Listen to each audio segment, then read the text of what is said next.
We're at the beginning of our next turn. The Ironbreaker is going to be the first to act.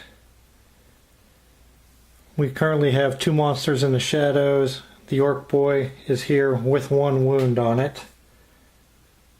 The Orc Boy has a resilience of 1. The other 2 creatures do not. We want to try and get rid of this Night Goblin Archer, because that thing is a pain. It just sits there in the shadows and inflicts damage over and over again. And I only have 1 of 2 actions that I can do right now with the Ironbreaker, and that's either rest or aid. For my Dwarven Ironbreaker, I'm going to do his aid action, which is Shield Wall. He's going to roll 1 die. Before this action, you may engage 1 enemy engaged with the target hero.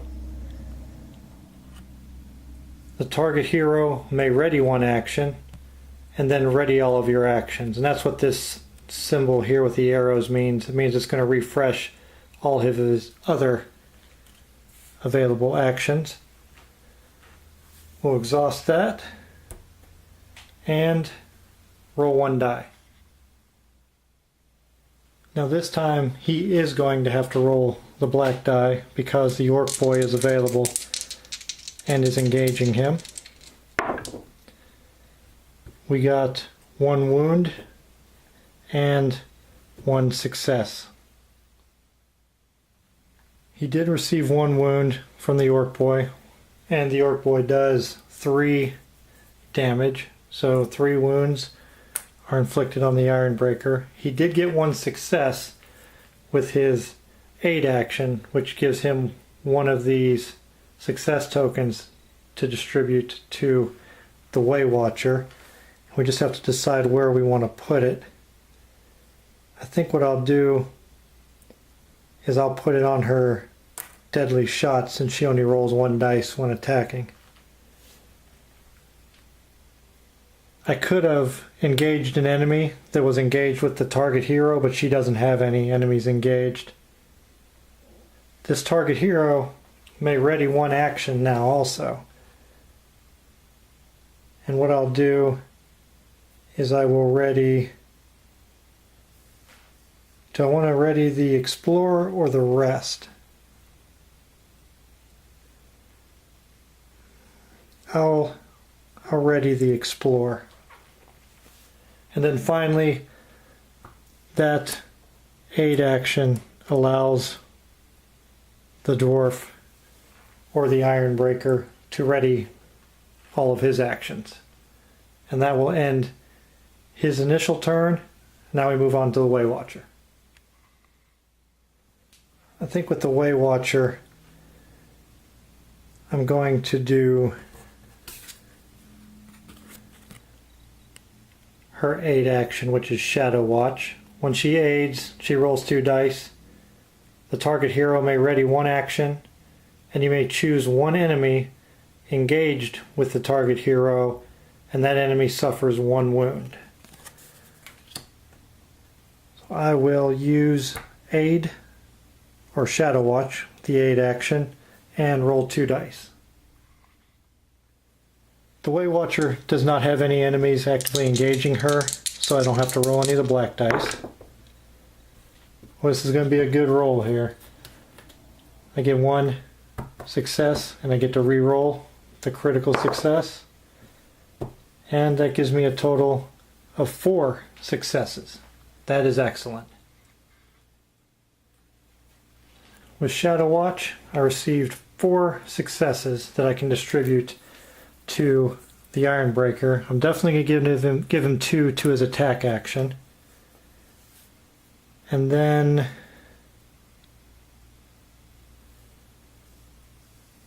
he has a couple of wounds, but nothing to worry about. Actually, I'm going to give him 2 to his Explore action also, so we can maybe get this Lost Dwarven Forge explored and we can get out of here.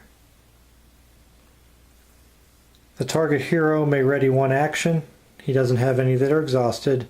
And then I can choose 1 enemy that's engaged with that hero, which is the Orc Boy, and that enemy will suffer 1 wound. And his resilience will not help him here because this is not an attack action on him, so he will take another wound. One more wound and we'll have eliminated the orc boy. That will end the first turn for the Way Watcher and move us into the second set of turns. First up will be the Ironbreaker. I'm going to use his attack action, the Inexorable Advance. And before that action starts, I can target up to 2 enemies, but I can engage up to 2 enemies. I have the Orc Boy engaged, who I still want to engage, and then I'm going to also engage this Night Goblin Archer and bring him over here to me. And now I can target up to 2 enemies, and I'll target both of them. And for my attack, I roll 2 dice, and I'll also be using up my success tokens to give me 2 additional successes. I get to roll 2 dice, and then I have 2 active enemies engaging me, so I have to roll 2 of the black dice. And that's going to be 2 successes, plus the 2 tokens will give me 4 successes, and I'll have taken 1 wound from one of the creatures. I had 4 successes that I can distribute amongst these 2 enemies.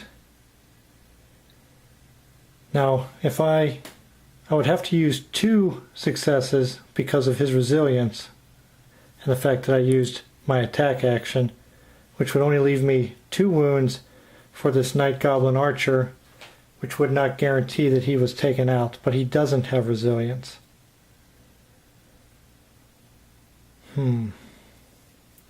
What I'll do is I'm going to end up wasting 1 no matter what, whether it's to his resilience or not. I'm going to put 3 wounds on this archer to eliminate him, and then the other one will just get blocked by his resilience. Also, I had 1 attack from the enemies that was successful, and you always choose the higher attack value. They both have 3, so neither one is higher. So I'm going to take 3 wounds because one of them was successful. And this archer has been eliminated for now. And that will end his action. That'll take us over to the Way Watcher for her second action. For the Way Watcher, I'm going to do her attack, her deadly shot. I can engage 1 enemy if I want to. It's a ranged attack that rolls 1 die. During this action, if you defeat at least 1 enemy, recover 1 wound, and then I'll ready all of my actions. And I had 1 success token on there. I will use my deadly shot, and then I'll apply that success token, and I'm going to target the ghoul. I have the 1 success token. I don't have to roll any black dice because there's no creatures in my engagement zone. And that worked out pretty good. 1 success plus my token will give me 2. 2 wounds is enough to take care of this ghoul because it has no resilience. So that ghoul is eliminated. And if you defeat at least 1 enemy, recover 1 wound. So instead of having 3, I'll have 2 wounds to the Way Watcher, and then I will ready all of my actions. That'll finish all of the actions for the heroes. The hero phase is complete. We'll now move to the enemy phase, starting with the first player. He will activate this monster here, the Orc Boy. And luckily for us, his only action is to advance, and he's already in an engagement area, and he does not have an inflict or an attack, so he just stays right where he's at. Then we move to our location phase. At the end of the location phase, a hero may suffer 1 wound to claim a success token. I will not be doing that. We have 5 on here right now. Next, we'll move to the peril phase. Move to the peril phase, and we moved on to the green triangle, which a grinning goblin steps into view. This is Grump's place. He waves a nasty, filth-smeared dagger at you. Zog off, or I's gonna shank you with me shank. Spawn Odious Grump. Odious Grump comes out of his lair and spawns. He can do 2 damage, has 6 health and 1 resilience. And when spawning, he'll go to the engagement zone of the active player, which is still the dwarf. We'll remove the marker, pass the first player token over to the Way Watcher, and begin our next turn.